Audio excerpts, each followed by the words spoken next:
All right, guys. I want to talk about something a little more pressing for myself. Hmm. All right, so this past weekend, and you both know me very well. I love soccer. This is my favorite sport by Do all you? means. I I had no idea. I love this sport, but I caught myself this weekend. Saturday, I'm we're planning for a wedding this upcoming Saturday. So Yeah, we were you at are. home getting ready for the final details. I wanted the TV on while we're working, right? So I put on the quad box. I have YouTube TV, so I put on the quad box for some college football, and like all day, I had college football on, and on the night I had the Phillies on. And like, I really did not have much of an urge to watch MLS soccer, which is so unlike me. You guys know I love this league. I love this sport. And like, I look at it in the grander landscape, and like, guys, like this has been an unmemorable season for MLS soccer. And we're coming off of 2023, where yes, Messi comes, and everybody and their mom is asking about the league, asking about obviously Inter Miami, but there was popularity at its peak, right? And like we're going this year, there's no real good storylines. There's no like player, on its way to break a record on a crazy run. And like I put a tweet out asking the same thing, and people were responding to me, and still I got nothing of significant substance, and it concerns me, guys, because when you have the news of Messi coming to your league like last year, got to capitalize on it. And so I look at it this year, and I'm just like we should not be taking a step back. And for me, it feels like we took a step back as a league. I want to get your guys' thoughts, but it definitely does concern me. And oh, by the way, it doesn't help that the matches that we did have over the past weekend, granted it was international break, but they were unmemorable either. So where are we at with this league? Are we concerned? Like, are we going backwards here? What's going on? I think we talk about it a lot. It's what this league needs to do is it needs to attract names is what it needs to do. Like obviously there are great players in the MLS already, but they're not household names. They're not these big Messi type names here, And I think if they were able to capitalize, find a way to bring these guys in here, and I think that will generate a lot of excitement around the league for the fans, to like want to like really just dig their fingers deep into this thing because yeah, Messi was huge last year. That was a big signing. Everybody, even non-soccer fans are like, "Oh my gosh, Messi going to the MLS, this is massive." And of course, everybody wanted to tune in and they wanted to watch that second half of that season to see how he would do in Inter Miami and all of that stuff. But then it kind of just went away. And I agree with you. It kind of feels like this year, and I don't know what it is, to be honest. I can't place a finger on it, but it does feel like it's kind of dulled down a little bit.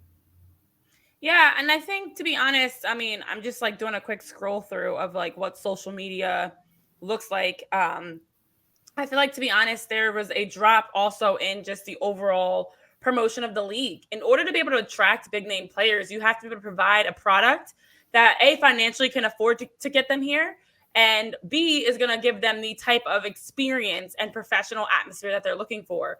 And when you have players that are now more and more, I know we talk about a lot with the union, but it's not just a union. Every team across the league is dealing with the competition of European leagues and losing players to other leagues. Well, why are they going there? Because you actually are going to get paid and you're going to get the treatment that you're looking for. The league has to continue the same way they had all the Messi mania, the Messi streams, the Messi everything. There's even a Messi museum, which I didn't even know existed. There's a Messi world tour that's happening. That I had no idea that was happening. Miami, it's in LA. They have it. It's emerging in Mexico City, where they're literally just doing pop-ups of this Messi museum that people can walk through, an immersive experience of Messi's career. Okay, but you can't build a league around just one player. And I think they leaned so heavily on Messi, they unfortunately dropped the ball on other players. There are a lot of talented players already in the league right now. Why are we not getting more of their stories? Why are we not getting more of their, the team excitement and the behind the scenes stuff? And to be honest, when you look across professional leagues, I think like in terms of soccer comparison, the NWSL is doing a better job of starting to create those narratives. The WNBA is definitely doing a better job of that. The NBA, the NFL already were there. We're seeing it more and more with Major League Baseball. You have to make your players a household name. You have to show, we love to see the rivalries. We love to see the competition and the fights, not the literal physical fights, but players going head to head and MVP races, golden boot races, like keep all of that at the forefront. And instead of just leaning on, I think, to be honest, the top players, it's okay with Miami. Let's just continue talking about Messi and Suarez. There's so many other storylines that are getting missed out on.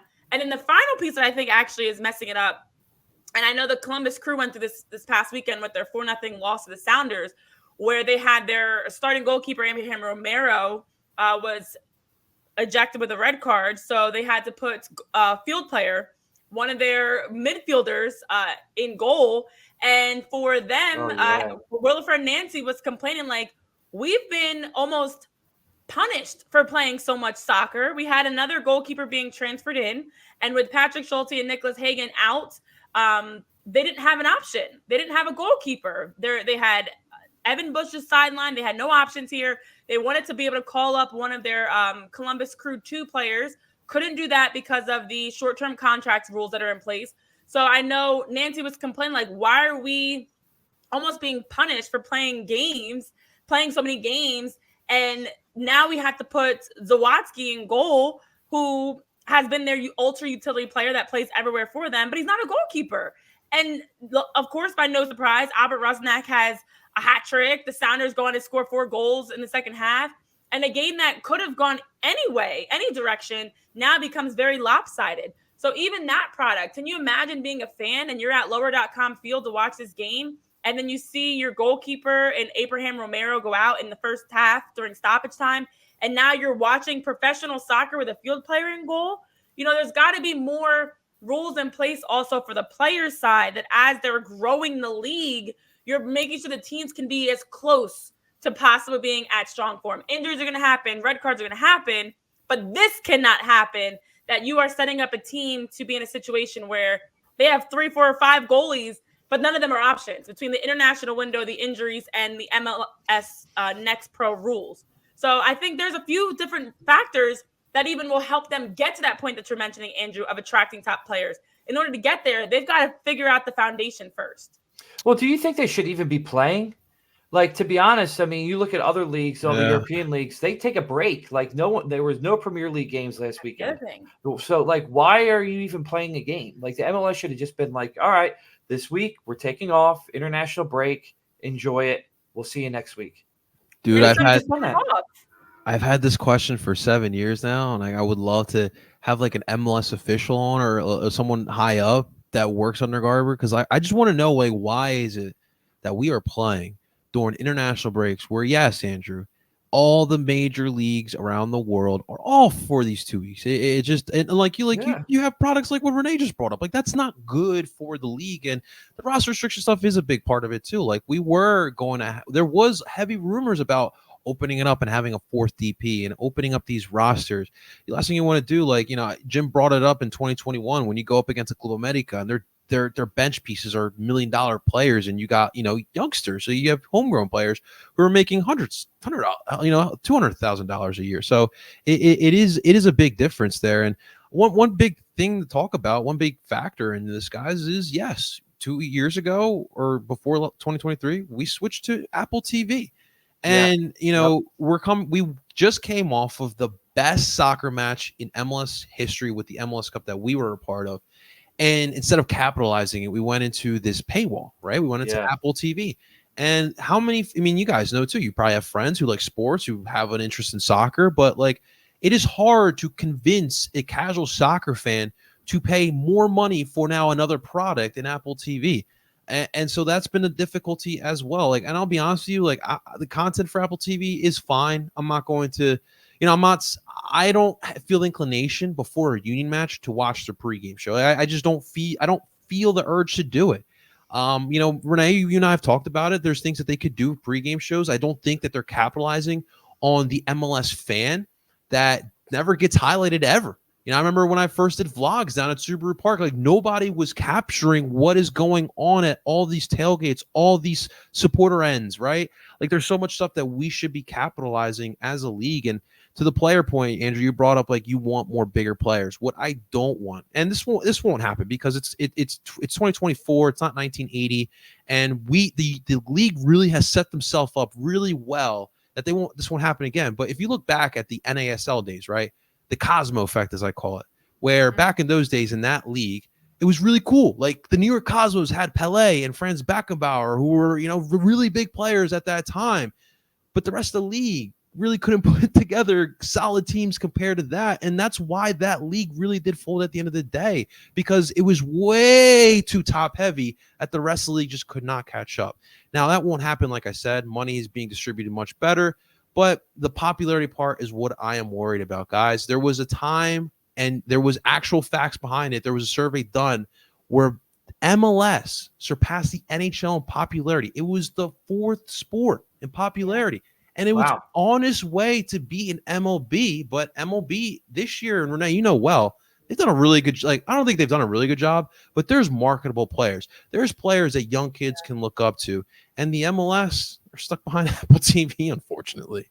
Yeah. I mean, my last thing on it, there's a couple things, I guess, is one, to your point, JP, when you look at the addition of talent, you can't just have all these, like a team like Inter Miami, who's running away with the conference and running away with the league, but they have all these big name players. And then outside of that, you have teams that either aren't paying or just don't have the market and the ability to be able to recruit players that can even compete on that level. So I do actually feel like, in a way, although it's not nearly as bad, I do feel like the MLS is running into that problem a little bit, because there are teams like the Union where, realistically, they're never going to pay for a top player like that. And so how do you keep up with homegrowns and with, just this blue collar system in a league that's trying to be more of an international base?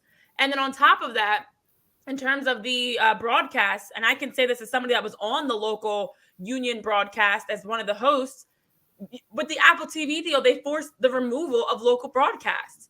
It should still have remained both. Give people the option. Every other league has a national and a local broadcast. And then there are the occasional games. You'll have a Phillies game, you'll have a Gotham FC game, whatever, where there is no local broadcast. It's only the national. But to have every single game of the season only through Apple TV is a disservice to the fans.